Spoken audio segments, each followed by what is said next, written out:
Hi, my name is Mark Macias. I'm a sales engineer based out of the UK. And for the next 20 minutes or so, I'm going to be presenting this topic, which is the freedom and responsibility of visualization choice.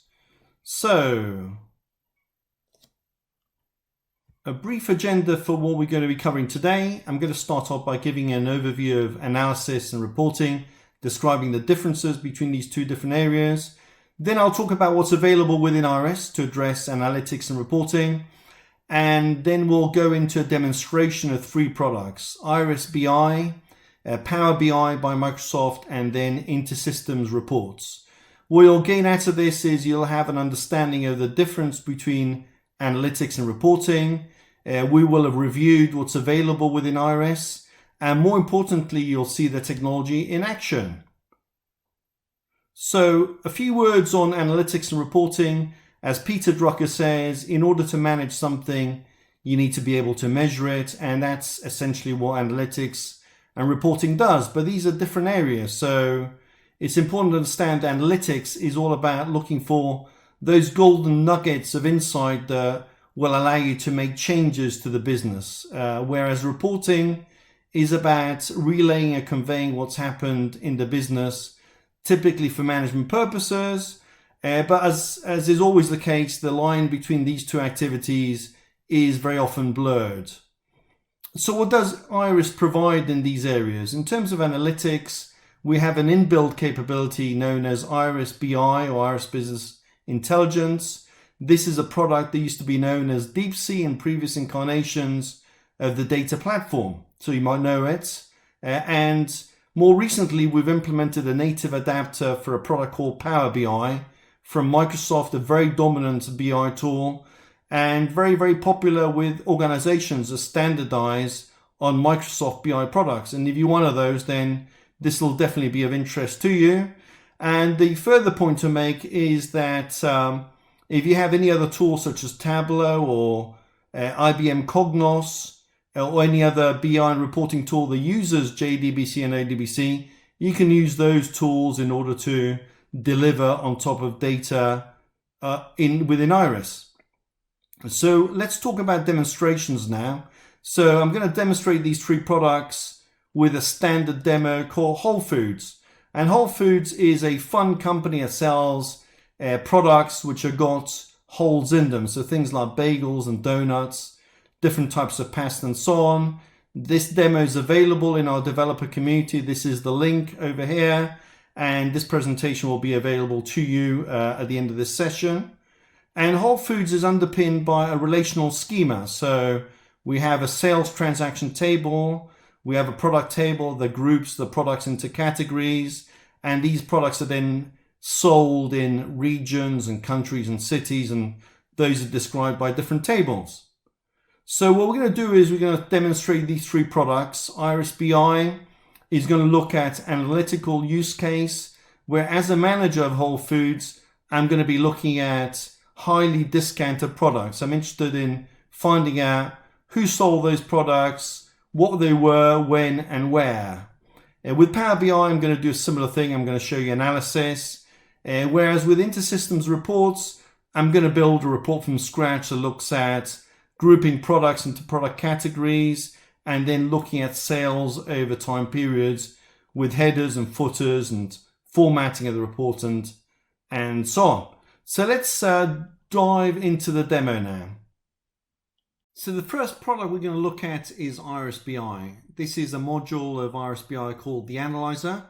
And in the Analyzer, we have on the left-hand side the cube, and the cube sits on top of the Whole Foods database. And the cube breaks up the data in terms of measures and dimensions. So dimensions such as dates. So we can see over here the dates broken down into a hierarchy of year, month, day. Products are broken down into category and name and so on. So in this case over here, what I want to do is I want to look at a measure of units sold. So I'm going to bring that in as a measure. And I'm interested in looking at highly discounted products. So what I'm going to do is I'm going to bring in my discount dimension and drop that into the rows, and I can very quickly see that a certain amount of products being sold at a high discount level, but what I'm interested in is sales solely for this year. So I'm going to go into the year sold dimension, bring in 2020, drop that in as a filter. And now I'm looking at sales solely for 2020. And I can see the certain amount of products being sold at a very high discount. So I want to find out which product that is and where it was sold. So in order to find out which products, what I'm going to do is I'm going to bring in my product dimension and I'm going to drop that into this row that says 50% plus. And if I sort this column of units sold, I can see the bulk of that sale was done in snacks. Snacks is a product category consisting of different products. So in order to find out the underlying products, I'm going to drill into snacks, and I can see that most of that is done in a very strangely named product called free range donuts. So that's the product that's giving me most of the pain. So what I want to find out now is where was that product sold. The where is contained in the outlet dimension. So I'm going to bring in the outlet dimension, drop that into my product of interest. And I can see that most of that sale is taking place in South America. So I inquire a bit further, I drill into South America, breaks it down. I can see that most of that happening in Brazil. Which city in Brazil? I can figure that out by drilling into Brazil. And now I can see that most of that sales happening in Sao Paulo. So this level, I'm at the lowest level of the cube. Any more data is contained within the transactional whole food system. But IRIS BI gives me this feature, which is the ability to drill through from the cube through to the underlying transactional system. And this is a feature known as a detail listing. So I can invoke that by selecting one or more cells, hitting the detail listing button, and then this pulls data directly out of the transactional system. So very quickly I can see that most of that sale is happening in this transaction over here.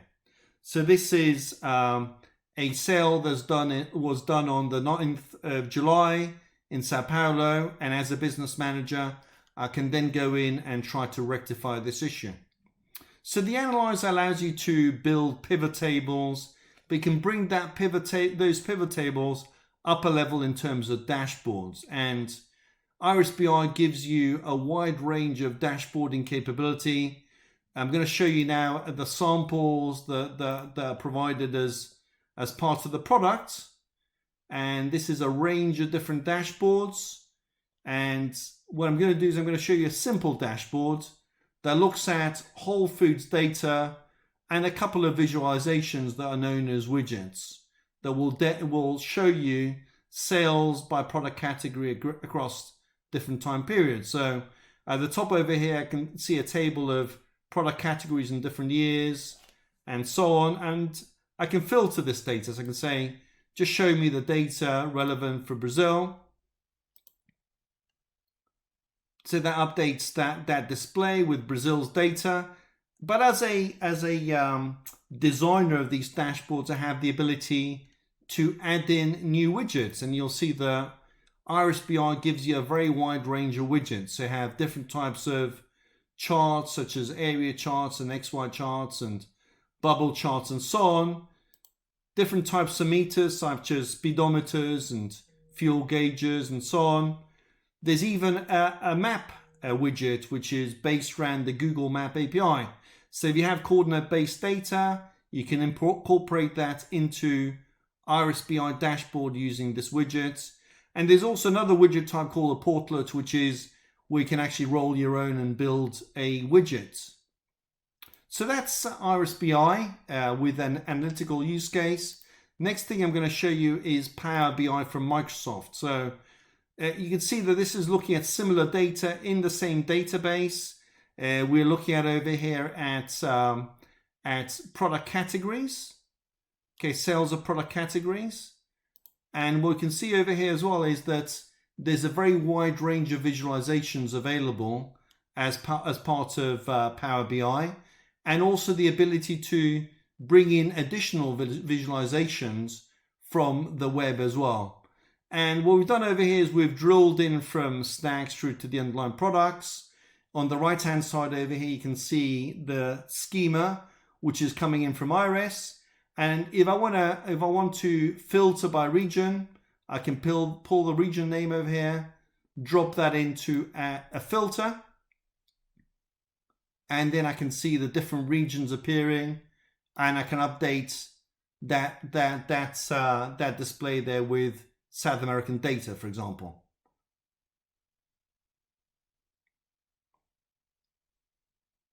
And likewise, you can filter by anything else available within the schema. So that's Power BI, particularly relevant to companies that focus on Microsoft BI stack. And we have a native adapter that allows you to run these type of visualizations against either IRIS data or data which is contained in IRIS BI cubes as well.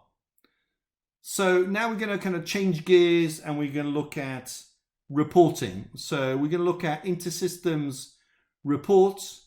This is the designer with a few pre-built reports, which I'm going to show you. And then I'm going to build a report from scratch and publish it to the server.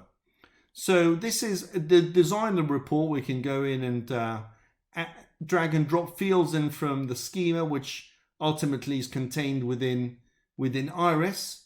And this is a preview of that particular report. So this is going to show me sales by region and category, pulling the data directly in from IRIS. This other report tab over here is something else I've designed that looks at sales by category. And this is a view of that data within the database.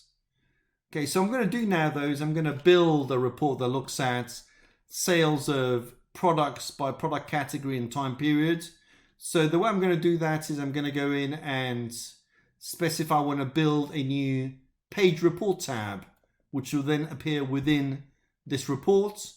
I'm presented with a range of different templates. I'm going to choose a banded template that allows me to group that data in different ways. I'm going to base that report on a pre-existing query called product sales. And this now takes me through a wizard where I specify the detailed report. So I want to look at amount of sale and units sold. How do I want to group it? I want to group it by category. And then I want to group it by product name and also by data sale. And in the case of data sale, I want to group that. I want to sort that in descending order. So I see my latest sales appearing at the top of the report. Then I'm going to add in a condition, which is in essence a filter. And I'm going to say that I'm only interested in sales which exceed $50. So I'm going to say amount of sales greater than $50. And I'm going to do a similar thing for dates. So I'm going to say for dates, I'm only interested in looking at sales which have been made after the 1st of September this year.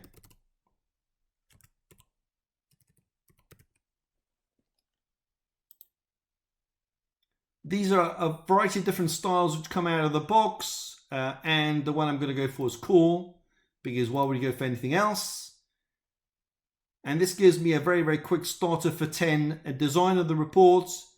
I can get a preview of that report, which is the out of the box view. And what I'm going to do now is I'm going to change the formatting of this report. So you can see any of these fields, I can pick these up and move them around. So I'm going to move these items through to here. I'm also going to stagger these product groupings.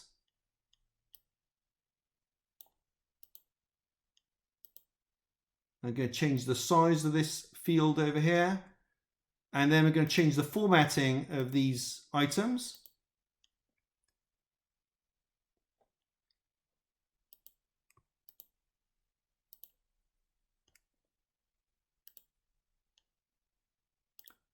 And I'm going to make it a larger size, and I'm going to change the color, and I'm going to make them bold. So in fact, I'm going to make it into a 9 instead, into a 12 rather. Okay, so I can preview that report now, and it'll update it with the new formatting that I've just performed. which is good. And you can see that this groups products into product categories, and then it sorts them by date in descending order. Next thing I'm going to do is I'm going to add in a header. Obviously, I could do a similar thing with a footer, and I'm just going to go with a header and insert into this the company logo. So I'm going to put in an image. I've got the Whole Foods logo over here.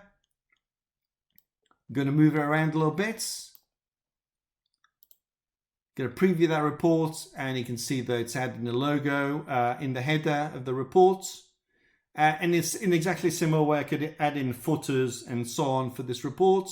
So having done this, then I can publish this report. So this will make it available through to users that might not have access to the designer. So I'm going to publish this to the server. And I can either specify a particular report like this one, including a chart, or I can just say, let's go ahead and add in all the reports, which is what I'm going to do. I'm going to add the styles and push them to the server, which are going to be required for this report. And now it tells me that it's published the report. So having done that, then I can log in with a web browser through to the server as a user who has got access to InterSystems Reports. And from here I can see that I've got my folder, which is a series of different reports available to me, including the one I've just published. So this is the one I've just published. I can run this report, but on top of running this report, I could also schedule it if I wanted to as well. So I could decide to actually run that report at 9 o'clock every morning, generate a PDF, and get it emailed through to a range of different users if I so wish to do so. So this is running the report, which has obviously got quite a few pages associated to it, but you can see on the browser now what we designed. But we also got access to different tabs within that report. So if I want to look at the chart of sales by category, I can also select that as a user with simply browser access to the server. And this is the other report that I had within that multi-tab report. So this concludes the demo. What we've seen is BI, InterSystems IRIS BI, looking at analytical use case. We've also looked at Power BI from Microsoft doing a similar thing, but in essence, very much focused around organizations that standardize on Power BI. And finally, we looked at InterSystems Reports, which is a great tool and solution for building reports on top of IRIS data. So, in summary, we've seen that analytics and reporting are different use cases. We've also seen that IRIS provides capabilities in both of these areas. Next steps, I'd urge you to attend next week's Reports Learning Lab. I think you'll find a lot of interest there in terms of how to build reports. Where there's also some InterSystems learning that relates to InterSystems Reports. There's also developer community content. So in terms of BI and Power BI, there's quite a few articles and sessions on the community. And finally, connecting with us in terms of exploring this area in greater depth of how it could benefit your applications. Here are my contact details. Another key contact that you should be aware of is Carmen Logue. Carmen is the product manager for this area, and both Carmen and I would be more than happy to help you in exploring this area in greater detail. And finally, I'd like to thank you. Thank you for taking time to attend the session. I hope you found it of interest. And if you have any questions, we'd be more than happy to take them.